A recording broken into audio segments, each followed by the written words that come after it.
প্রথম তারাবির দিন তো ইমাম সাহেবও ঢুকতে পারে না, ইমাম সাহেব ঠেলে ঢুকতে পারে না, এতগুলা মুসল্লি। 5-6 দিন যাওয়ার পরে এক কাতার 15-20টাতে মোটামুটি 2-3 কাতারের বেশি। ইমাম সাহেব জিজ্ঞেস করে মুয়াজ্জিন ভাইরে, ভাই এগুলা কই? সবগুলা মার্কেটে। সবগুলা কই? আরো জোরে বলেন। হে তো আবার জান্নাত খুঁজে, বুঝাইতে পারিনি মনে কথাটা। সে আবার কি খুঁজে? এই হলো আমাদের অবস্থা। তা আমি আমার ভালো চিন্তা করি, আপনি আপনারটা করেন, অন্যের দোষ আর দইরেন না ভাই। অনেক হয়েছে, অনেক হয়েছে। এইটা করছে, এইটা করছে, এটা ভুল করছে, এইটা ভুল করছে।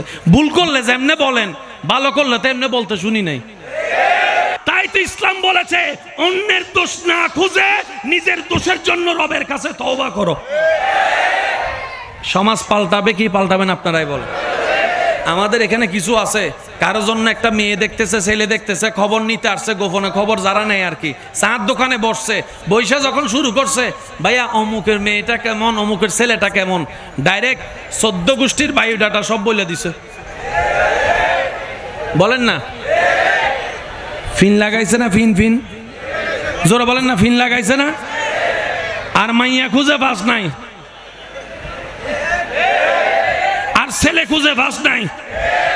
বিয়েটা দিছে, জোরে বলেন, বিয়েটা দিছে, বিয়েটা দিছে। লাভ কি হয়েছে বলেন? আমি কি বুঝাতে পারছি কথা?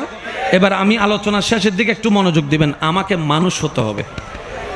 এবার কি ঠিক হলে মানুষ হয়? আঙ্গুল ঠিক হলে? বলেন না ভাইয়া। চোখ ঠিক হলে? নাক ঠিক হলে? পেট ঠিক হলে? কি ঠিক হলে? জোরে বলেন, আরো জোরে, আরো জোরে, আরো জোরে, আরো জোরে। মন ঠিক মানুষ। এবার মনটা বেঠিক হইল কেমনে? মিস্টার শয়তান ঢুকে বসে রয়েছে। ফেস কি বোঝা যায়? আচ্ছা বলেন, চোখে খারাপ কিছু দেখলে সওয়াব না গুনাহ? চোখ আগে লড়ে না মন লড়ে? একটু ফেঁজ আছে, একটু ফেঁজ আছে। আচ্ছা, মুখ আগে লড়ে না মন আগে লড়ে? আমি আপনাদেরকে বলি, চুরি করা কি ভালো না খারাপ? সে চোখে দেখছে একটা গড়ি, চোখে দেখছে, সিগন্যালটা মনের মধ্যে যাওয়ার সাথে সাথে মিস্টার শয়তান কয় চুরি কর।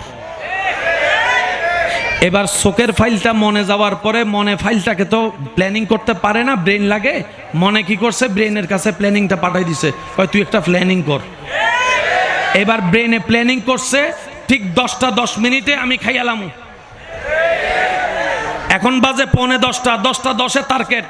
যখন 10টা 10 হয়েছে, ব্রেনে বলে যে টাইম ওকে, মন বলে যে আমিও রেডি, তারপরে হাত যায়। জোরে বলেন না। রাস্তা দিয়ে গিয়েছেন, একটা বেগানা নারী প্রথমে আপনার অসতর্কতাবশত চোখে পড়েছে, আল্লাহ গুনাহ দিবে? বলেন, আল্লাহ গুনাহ দিবে? গুনাহ কখন হয়? দেখলেন, চোখ সরালেন, মনে হয় কাছে হাসো না, 2 সেকেন্ড একটু দেখ না, ওই মনের ফাঁদে যদি পা দিয়া।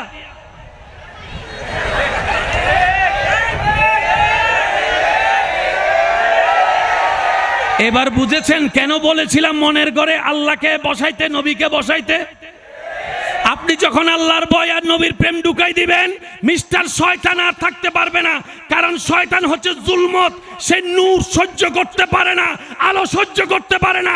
আল্লাহর নূর যখন কলবে ঢুকে যাবে, শয়তান সেখান থেকে পালাতে বাধ্য হয়ে যাবে।